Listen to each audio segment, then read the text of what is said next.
Hi friends, welcome to my channel. ఈరోజు మనం ఈ వీడియోలో 8th ఎపిసోడ్ని చూద్దాము. మోఫాంగ్ని ఆ చెడ్డ శక్తుల గురించి ఎంక్వైరీ చేయమని చెప్పి రాణిగారు చెప్పి ఉంటారు కదా. ఇప్పుడు మోఫాంగ్ ఆ ప్లేస్కి బయలుదేరుతూ ఉన్నాడు. అంతలో అక్కడికి దళపతి వచ్చి షెన్లీని విష్ చేస్తున్నాడు. అంతలో దళపతి వాళ్ళ ఫ్యామిలీ, పాప, వైఫ్ అక్కడికి వస్తున్నారు. నాన్న, మేము షెన్లీ గారికి థ్యాంక్స్ చెప్పడానికే ఇక్కడికి వచ్చాము.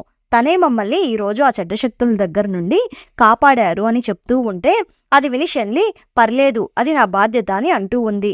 మీరు మళ్ళీ ఆ చెడ్డ శక్తుల్ని వెతికి పట్టుకోవడానికి వెళ్తున్నారా అని వైఫ్ డల్గా అడుగుతూ ఉంటే అందరినీ కాపాడడం కోసము వెళ్ళి తీరాల్సిందే కదా అని ఆ దళపతి అంటున్నాడు. నాన్న, మీరు త్వరగా తిరిగి వచ్చేయాలి, సరేనా అని పాప ప్రామిస్ చేయించుకుంటుంది. ఇప్పుడు మోఫాంగ్, ఆ దళపతి ఇద్దరూ కలిసి అక్కడి నుండి బయలుదేరుతున్నారు. షెన్లీ కూడా కొంచెం ఎమోషనల్ గానే ఫీల్ అవుతూ చూస్తూ ఉంది. ఆ దళపతి వెనకకి తిరిగి చూస్తూ వాళ్ళ ఫ్యామిలీని ఒకసారి చూసుకుంటూ వెళ్తూ ఉన్నాడు. అక్కడేమో ఆ చెడ్డ శక్తులు ఎక్కువైపోయి ఒక సుడిగుండం లాగా అందరినీ లాక్కుంటూ ఉంది. అక్కడికి దళపతి వచ్చేసి, ఇక్కడ మీరు అందరూ ఉండడం మంచిది కాదు అనేసి అక్కడ ఉన్న వాళ్ళందరినీ బయటకు పంపించేసి తను మాత్రమే వెళ్ళి చెక్ చేస్తున్నాడు. అప్పుడు అందులో నుండి ఏదో ఒకటి వస్తూ ఉన్నట్టు అనిపిస్తూ ఉంది. దాన్ని దళపతి తట్టుకోలేకపోతున్నాడు. అప్పుడు తన చేతికి ఏదో తగులుతున్నట్టు అనిపిస్తూ ఉంటే అది ఏంటో అర్థం కాక దాన్ని తీయడానికి ప్రయత్నిస్తూ ఉన్నాడు. అప్పుడు ఎవరో వచ్చి దళపతిని అటాక్ చేస్తున్నట్టు చూపిస్తున్నారు. ఇక్కడేమో రాణిగారి ప్యాలెస్ దగ్గర ఏదో ఒక శక్తి లాంటిది వచ్చి కింద పడిపోతూ ఉంది అని అక్కడ ఉన్న గార్డ్స్ అంతా పరిగెత్తుకుంటూ వెళ్లి చూస్తే మన దళపతికి బాగా దెబ్బలు తగిలి ప్రాణాలు పోయే స్టేజ్ లో పడిపోయి ఉన్నారు. రాణికి ఈ విషయం తెలిసి ఇంకా లాభం లేదు, పై స్వర్గానికి ఇన్ఫర్మేషన్ ని పంపించండి అని రాణి అంటూ ఉంది. అంతలో అక్కడికి షెన్లీ వచ్చి, వాళ్ళకెందుకు చెప్పడము, వాళ్ళకి ఇన్ఫర్మేషన్ చెప్పి వాళ్ళొచ్చి ఇదంతా కనిపెట్టి సొల్యూషన్ చెప్పేలోపు చాలా మంది వీరులు చనిపోతారు, మనమే డైరెక్ట్ గా యుద్ధానికి వెళ్దాము అని షెన్లీ అంటూ ఉంది. వెంటనే రాణి షెన్లీని చూస్తూ, ముందు షెన్లీని తీసుకుని వెళ్ళి ఒక రూమ్ లో బంధించండి, తను ఈ ప్రాబ్లమ్స్ అంతా సాల్వ్ అయ్యేదాకా రూమ్ నుండి బయటకు రాకుండా చూసుకోండి అని రాణి అంటూ ఉంటే అది విని షెన్లీ షాక్ అయిపోతుంది. ఇప్పుడు రాణి ఇంకొక దళపతిని పిలిచి, దీన్ని మీరు హ్యాండిల్ చేసుకోండి, మన వీరుల్ని కొంతమందిని తీసుకుని వెళ్ళండి, అలానే పై స్వర్గానికి సమాచారం పంపించండి అని రాణి ఆజ్ఞ ఇయ్యగానే అది విని అందరూ అక్కడి నుండి బయలుదేరుతున్నారు. ఇప్పుడు మనకి చనిపోయిన దళపతి బాడీని చూపిస్తున్నారు. అప్పుడు అక్కడ దేని గురించో మాట్లాడుకుంటూ ఉన్నారు. అదేంటి అంటే ఒక నక్క లాంటి జంతువు ఉంది, దాని తోక తేలులాగా ఉండి దాని నుండి పాయిజన్ వస్తూ ఉంటుంది, దాన్ని చీమై అని అంటున్నారు. దాని విషయము బాడీలో స్ప్రెడ్ అయినా పర్లేదు అని ఆ విషయాన్ని రాణిగారికి చెప్పడం కోసము దళపతి పరిగెత్తుకుంటూ వచ్చి ఉంటాడు. అప్పుడు ఆ విషయం బాడీ అంతా స్ప్రెడ్ అయ్యి చనిపోయి ఉంటాడు. పాపం, ఇతను చాలా మంచివాడు. ఇప్పుడు ఆ చీమై కూడా బయటకు వచ్చేసిందంట. ఏం జరగబోతుందో ఏంటో అని వాళ్ళు మాట్లాడుకుంటూ ఉన్నప్పుడే చాలా నెగటివ్ ఎనర్జీస్ అంతా ఆ దళపతి బాడీలోకి వెళ్తూ ఉంది. మన వీరులంతా ఏం కాబోతున్నారో అని అక్కడున్న వాళ్ళంతా మాట్లాడుకుంటూ ఉన్నారు. ఇక్కడేమో షెన్లీ మళ్ళీ తన హోమ్కి వచ్చేస్తుంది. మీరు వచ్చేసారా అని పనిపిల్ల అడుగుతూ ఉంటే షెన్లీ మాత్రం ఆ చిలుకను పట్టుకుని లోపలికి వెళ్తూ ఉంది. నేను చిలుక ఇద్దరం కలిసి ధ్యానం చేయబోతున్నాము, మమ్మల్ని ఎవ్వరూ డిస్టర్బ్ చేయకుండా చూసుకో అనేసి షెన్లీ లోపలికి వెళ్ళిపోతూ ఉంటే ఏం జరగబోతుందో ఏంటో అని ఆ పనిపిల్ల టెన్షన్ పడుతూ ఉంది. ఇక్కడ ఇంకొక దళపతి దగ్గర రాణిగారు ఆజ్ఞ వేశారు కదా, అక్కడ ఏం జరుగుతుందో వెళ్ళి చూసేసరా అని, అందుకోసమని చాలా మంది వీరులు అక్కడికి బయలుదేరుతున్నారు అని వాళ్ళ కోసము ఒక ఎంటర్టైన్మెంట్ ప్రోగ్రామ్ ని కండక్ట్ చేసి వీరులందరికీ థ్యాంక్స్ చెప్పి వాళ్ళందరికీ ఆల్ ది బెస్ట్ చెప్పి అక్కడి నుండి పంపిస్తున్నారు. ఒక పెద్ద సైన్యం అక్కడి నుండి బయలుదేరుతూ ఉంది. ఇప్పుడు రాణి వస్తూ ఉంటే అక్కడికి అసిస్టెంట్ వచ్చి షెన్లీ ఇంట్లో లేదంట, మళ్ళీ ఇంట్లో నుండి పారిపోయారంట, తను ఆ దళపతి దగ్గరికే వెళ్ళి ఉంటారేమో అని అసిస్టెంట్ అంటూ ఉంటే అది విని రాణి, తనని ఎవ్వరూ ఆపకండి, తనకి నచ్చినట్టు తను ఏమైనా చేసుకొనివ్వండి అని రాణి అంటూ ఉంది. ఇక్కడ ఆ చీమైని చూపిస్తున్నారు. అది చాలా భయంకరంగా ఉంది. అక్కడికి వెళ్ళిన వీరులంతా గాయపరుస్తూ ఉంది. ఆ దళపతికి ఏం చేయాలో అర్థం కావడం లేదు. అప్పుడు అక్కడికి మోఫాంగ్ వెళ్తున్నాడు, కానీ తను కూడా దాన్ని హ్యాండిల్ చేయలేకపోతున్నాడు. మోఫాంగ్కి కూడా గాయమై కింద పడిపోతూ ఉన్నాడు. అప్పుడు ఆ చీమై మోఫాంగ్ని అటాక్ చేయడానికి వస్తూ ఉంటే మన షెన్లీ ఆయుధం అక్కడికి వచ్చేస్తుంది. ఎవరిని చంపబోతున్నావు అని షెన్లీ అరుస్తూ ఉంటే అది విని మోఫాంగ్ కొంచెం రిలాక్స్గా ఫీల్ అవుతూ ఉన్నాడు. షెన్లీ స్పీడ్గా వచ్చి మోఫాంగ్ని కాపాడేస్తుంది. అప్పుడు చుట్టూ ఉన్న వీరులంతా మన గాడ్ మనల్ని కాపాడడానికి వచ్చేశారు అని అందరూ షెన్లీకి విష్ చేస్తూ ఉన్నారు. ఆ చీమయ్యకి దెబ్బలు తగిలి పడిపోయి ఉంది. ఇప్పుడు అది మళ్ళీ పైకి లేస్తూ ఉంటే దాన్ని చూసి షెన్లీ, నువ్వు ఒక బీస్ట్వి, నన్నే అటాక్ చేయడానికి వస్తావా, నిన్నేం చేస్తానో చూడు అనేసి షెన్లీ దాని కాలని అటాక్ చేసేస్తుంది. కానీ వెంటనే దాని కాలు రికవర్ అయిపోతుంది. షెన్లీ అదంతా గమనించి, ఇది నార్మల్ బీస్ట్ కాదు, చాలా ఘోరమైన బీస్ట్ ఇది, మనం దానికి ఎన్ని గాయాలు కలిగించినా అది మళ్ళీ ఆటోమేటిక్ గా రికవర్ అయిపోతూ ఉంది, ఇంకా వేగంగా దీన్ని అటాక్ చేయాలి అని మనసులో అనుకుని బీస్ట్ ని వేగంగా అటాక్ చేయగానే అది వెంటనే హ్యూమన్ ఫామ్ లోకి వచ్చేస్తుంది. ఓహో, ఇది హ్యూమన్ ఫామ్ లో కూడా మారగలదా అని షెన్లీ థింక్ చేస్తూ ఉంది. ఆ బీస్ట్ హ్యూమన్ ఫామ్ లోకి వచ్చేసి తనకి తగిలిన గాయాన్ని తనే నాక్కొని ఆ గాయాలన్నిటిని క్యూర్ చేసుకుంటూ ఉంది. ఇప్పుడు ఆ గాయాలంతా కంప్లీట్ గా క్యూర్ అయిపోతూ ఉంది. ఇదంతా చూసి షెన్లీ, నా ఆయుధం వల్ల ఎవరికైనా గాయం అయితే అస్సలు రికవర్ కాలేరు, దీని బాడీలో ఒక భయంకరమైన విషం ఉంది, కానీ ఆ విషమే ఆ గాయాన్ని క్యూర్ చేస్తూ ఉంది. ఇప్పుడు ఏం చేయాలి, ఈ బీస్ట్ ని ఎలా చంపాలి, ఏమీ అర్థం కావడం లేదే అని థింక్ చేస్తూ ఉన్నప్పుడు ఆ బీస్ట్, కింద స్వర్గంలో ఇంత ధైర్యం ఉన్న అమ్మాయినా, ఇలాంటి అమ్మాయిని నేను అస్సలు చూడలేదు, నువ్వు ఒక గొప్ప వ్యక్తి అయ్యే అవకాశాలు చాలా ఉన్నాయి, కానీ ఏం చేద్దాము, నేను నిన్ను ఈరోజు చంపబోతున్నాను అని బీస్ట్ అంటూ ఉంటే అది విని షెన్లీ, ఏంటి నువ్వు నన్ను చంపబోతున్నావా అని అంటూ ఉంది. ఇప్పుడు ఆ బీస్ట్ మళ్ళీ హ్యూమన్ ఫామ్ నుండి బీస్ట్ ఫామ్ లోకి మారిపోయి షెన్లీ దగ్గరికి వస్తూ ఉంది. అదంతా చూసి షెన్లీ ఒక మంత్ర కవచాన్ని వేస్తూ ఉంది. వేసేసి, ఈ బీస్ట్ ని కంట్రోల్ చేయడానికి ఇది సరిపోదు, ఇంకా వేరే ఏమైనా చెయ్యాలి అని తను థింక్ చేస్తూ ఉన్నప్పుడే అక్కడున్న రిమైనింగ్ వాళ్ళంతా వచ్చేస్తున్నారు. వెంటనే షెన్లీ దళపతిని చూసి, ఇంకా మంత్రవలయాన్ని స్ట్రాంగ్ చేయండి అని అనగానే దళపతి వెంటనే అక్కడున్న వాళ్ళందరికీ ఆర్డర్స్ వేస్తున్నాడు, ఆ మంత్రవలయాన్ని ఇంకా స్ట్రాంగ్ చేయండి అని. అప్పుడు అక్కడున్న వాళ్ళంతా మంత్రాన్ని వేస్తూ ఉన్నారు. బీస్ట్ ఆ మంత్రవలయంలో బాగా ఇరుక్కుంటుంది. ఇప్పుడు ఆ బీస్ట్ 1000 సంవత్సరాల ముందు ఇదే మంత్రవలయాన్ని వేశారు, అప్పటి నుండి సేమ్ దీన్నే యూజ్ చేస్తున్నారా, మీకు కొత్తవేమి చేతగావా, మీకు సిగ్గులేదా, కొత్తగా ఏమైనా ట్రై చేయండి అని బీస్ట్ అంటూ హ్యూమన్ ఫామ్ లోకి మారిపోతుంది. అది విని షెన్లీ, నీ మొహానికి ఈ మంత్రవలయమే ఎక్కువ అనేసి నిన్నిప్పుడేం చేస్తానో చూడు అనేసి షెన్లీ కూడా ఆ మంత్రవలయంలోకి వెళ్ళిపోతుంది. ఇప్పుడు ఆ బీస్ట్తో ఫైట్ చేస్తూ ఉంది. అదంతా ఆ బీస్ట్ కూల్ గా చూస్తూ వెళ్ళి అది ఆ మంత్రవలయాన్ని ఢీకొట్టగానే చాలా మంది గార్డ్స్ వెళ్లి కిందకి పడిపోతున్నారు, వాళ్ళు ఏం చేయలేకపోతున్నారు. ఇప్పుడు అది వెళ్లి షెన్లీని అటాక్ చేస్తూ ఉంది. అప్పుడు షెన్లీ కూడా కింద పడిపోతుంది.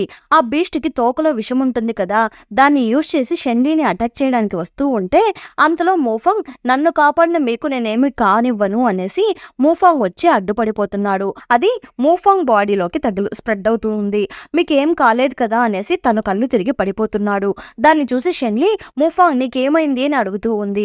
అదంతా చూసి షెన్లీకి పిచ్చ కోపం వచ్చి, నేను నిన్ను ఊరికే వదిలిపెట్టను అని గట్టిగా అరుస్తూ ఉంది.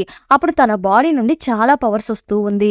ఇప్పుడు నిన్నేం చేస్తానో చూడు అనేసి వెళ్తూ వెళ్తూ దళపతిని చూసి, ఇంక చాలు, ఆ మంత్రవలయాన్ని రిమూవ్ చేయండి అని అంటూ ఉంటే అది విని దళపతి, అది రిమూవ్ చేస్తే దాన్ని కంట్రోల్ చేయడం కష్టమైపోతుంది అని అంటున్నాడు. కానీ షెన్లీ వెళ్లే దారుల్లో అంతా నిప్పులాగా వస్తూ ఉంది.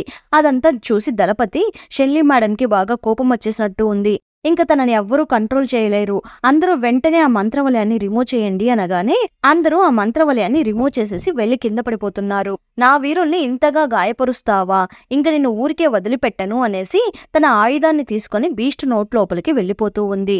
అదంతా చూసి అక్కడున్న వాళ్ళంతా అయ్యో మన గాడ్ అని అరుస్తూ ఉన్నారు. మూఫాంగ్ కి ఏం చేయాలో అర్థం కావడం లేదు.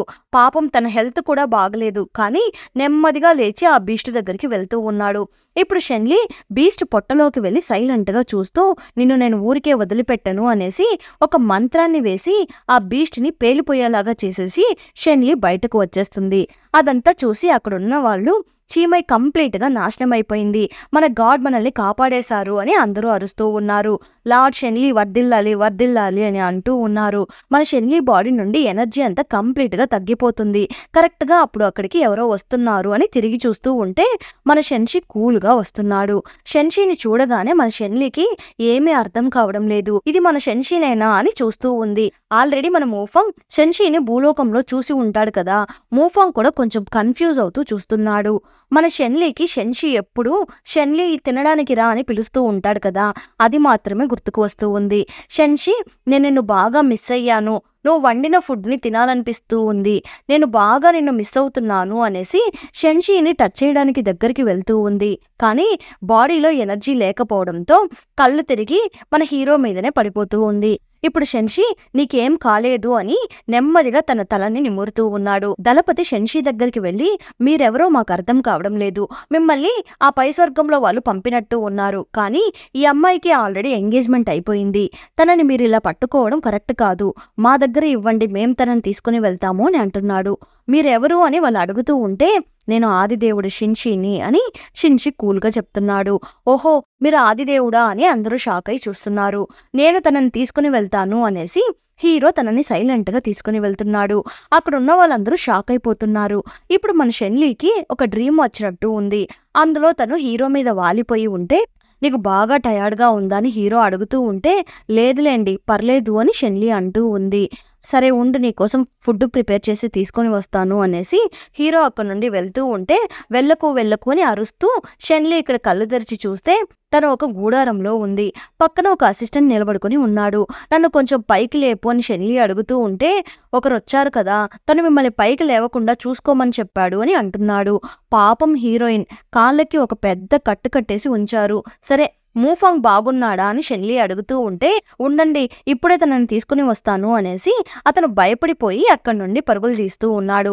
వీడిని నేనేమైనా తినేస్తానా ఏంటి, ఎందుకు ఇలా భయపడిపోతున్నాడు అని షెన్లీ అంటూ ఉన్నప్పుడే మూఫాంగ్ బాగా కట్లన్నీ కట్టుకుని ఒక స్టిక్కు పట్టుకొని కుంటుకుంటూ నడుచుకుంటూ వస్తున్నాడు. నన్ను క్షమించండి, నేను మిమ్మల్ని ప్రొటెక్ట్ చేయలేకపోయాను అని మూఫాంగ్ అంటున్నాడు. ఇలా చూడు, నీకు దెబ్బలు తగిలింది, నాకు అలానే దెబ్బలు తగిలింది. యుద్ధం అన్నప్పుడు ఇవన్నీ కామన్ అనేసి రాణిగారి దగ్గర కోపంగా మాట్లాడేశాను. ఈ ఆదిదేవుడేమైనా గొప్పవాడా, అతను దాన్ని బంధించేసి వెళ్ళిపోయాడు. మనమేమో ఇన్ని ఇయర్స్ నుండి దీన్ని కాపలా కాస్తూనే ఉన్నాము అని బాగా కోప్పడ్డాను. కానీ నాకు ఇప్పుడే అర్థమవుతుంది, ఒక్క చీమై బయటికి రాగానే దాన్ని కంట్రోల్ చేయడానికి మనం చాలా ఇబ్బంది పడ్డాము. అలానే ఆ ప్లేస్ లోపల కొన్ని వేల చీమైలున్నాయి. దాన్ని బంధించడం చాలా కష్టము. కాపలా కాయడం అనేది గొప్పేం కాదు అనేసి షెన్లీ అంటూ ఉంటే మూఫాంగ్ అదంతా సైలెంట్గా వింటున్నాడు. అది మాత్రమే కాదు, నేను ప్రొటెక్ట్ చేయలేకపోయాను, నీకు ఎలా గాయాలైందో చూడు, నాకు అదే కొంచెం బాధగా ఉంది అని షెన్లీ అంటూ ఉంటే అది విని మూఫాంగ్ షెన్లీ పక్కకు వచ్చి కూర్చొని షెన్లీని టచ్ చేసేలాగా వెళ్తున్నాడు. అదంతా చూసి షెన్లీ మూఫాంగ్ నీకేమైంది, నీ కన్ఫ్యూజన్ ఏంటి అని షెన్లీ అడుగుతూ ఉంటే నేను చాలా డేస్ నుండి నిన్ను ప్రేమిస్తున్నాను, మిమ్మల్ని నేను ఇష్టపడుతున్నాను అని మూఫాంగ్ అంటూ ఉంటే అది విని షెన్లీ నవ్వుతూ ఉంది.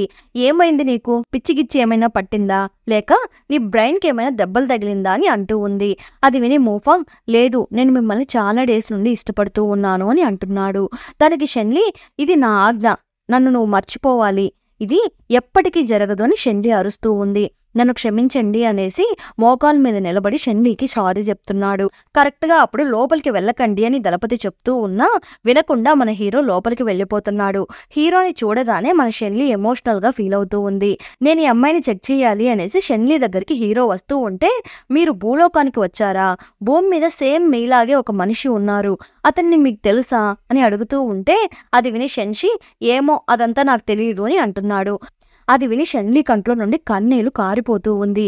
ఇలా చూడమ్మా, నీ ధైర్యం గురించి అందరూ అంటూ ఉంటే విన్నాను. నీకు ఎంత ధైర్యం ఉన్నా కూడా ఇంత ఈజీగా వెళ్ళి ఆ బీచ్తో ఫైట్ చేయకూడదు. నీకేమైనా జరిగి ఉంటే ఏమయ్యేది, అయినా నీలాగా ధైర్యం ఉండే అమ్మాయిని నేను ఇప్పటి వరకు చూడలేదు అని హీరో అంటూ ఉంటే షెన్లీ చెయ్యి అడ్డు పెట్టుకుని ఏడుస్తూ ఉంది. షెన్లీని చూసి మూఫాంగ్కి బాధ వేస్తూ ఉంది. హీరో షెన్లీ చెయ్యిని చెక్ చేసి సరే నువ్వు కొంచెం వీక్గానే ఉన్నావు, ఇంకా కొన్ని డేస్ ఇక్కడే ఉండి నువ్వు రెస్ట్ తీసుకో అనేసి లేచి వెళ్ళిపోతూ ఉంటే షెన్షి థింక్ చేయడం స్టార్ట్ చేస్తుంది. నేను లవ్ చేసిన షెన్షి భూలోకంలోనే చనిపోయాడు, దాని తర్వాత మనం అతని పాస్ట్ని ఫ్యూచర్ని చూడకూడదు అని డిసైడ్ అయ్యాము. ఇప్పుడు ఎందుకు మళ్ళీ దాని గురించి థింక్ చేసి బాధపడము అని అనుకుంటూ ఉంది. ఇప్పుడు హీరో తలపతి దగ్గర నేను ఇంకా కొన్ని డేస్ ఇక్కడే ఉండబోతున్నాను, ఈ ప్లేస్ ని నేను కొంచెం రీసెర్చ్ చేయాలి, ఇక్కడున్న ప్లేస్ అన్నిటికీ షెన్లీనే నన్ను తీసుకుని వెళ్ళాలి అని హీరో అంటూ ఉంటే అది విని ఆ దళపతి షెన్లీకి ముందే హెల్త్ బాలేదు, ఇక్కడ చాలా మంది వీరులు ఉన్నారు, వేరే ఎవరైనా పంపిస్తాము అని అంటూ ఉంటే లేదు, నేను ఆ అమ్మాయికి ట్రీట్మెంట్ ఇచ్చి 2-3 డేస్లో తనని రికవర్ చేసేస్తాను, దాని తర్వాతే నేను తనని తీసుకుని వెళ్తాను అని హీరో అంటూ ఉన్నప్పుడే మూఫాంగ్ అడ్డుపడి తన కోపాన్నంతా కంట్రోల్ చేసుకుని నేను మీకు ఈ ప్లేస్ అంతా చూపిస్తాను అని అంటూ ఉంటే లేదు, ఈ అమ్మాయి ఉంది కదా తనే ఈ ప్లేస్ అంతా చూపించాలి, ఇంతకంటే నేను మీకు క్లియర్గా చెప్పాలా లేక అర్థమైందా అని హీరో అడుగుతూ ఉంటే మూఫాంగ్ షిన్షి ఇద్దరు ఒకరినొకరు ఉరిమి చూసుకుంటూ ఉన్నారు. షెన్లీ మన హీరోని సైలెంట్ గా చూస్తూ ఉంది. అంతటితో ఎపిసోడ్ ఎండ్ అయింది. మళ్ళీ నెక్స్ట్ ఎపిసోడ్ లో కలుద్దాం. చాలా మంది నా ఛానల్ ని సబ్స్క్రైబ్ చేయకుండానే చూస్తున్నారు, ప్లీజ్ సబ్స్క్రైబ్ చేయండి, అలానే లైక్స్ వేయండి. మీరు వేసే ఒక్కొక్క లైక్ నా ఛానల్ని వేరే వాళ్ళకి రికమెండ్ చేస్తుంది. ప్లీజ్ సపోర్ట్ చేయండి. Thanks for watching.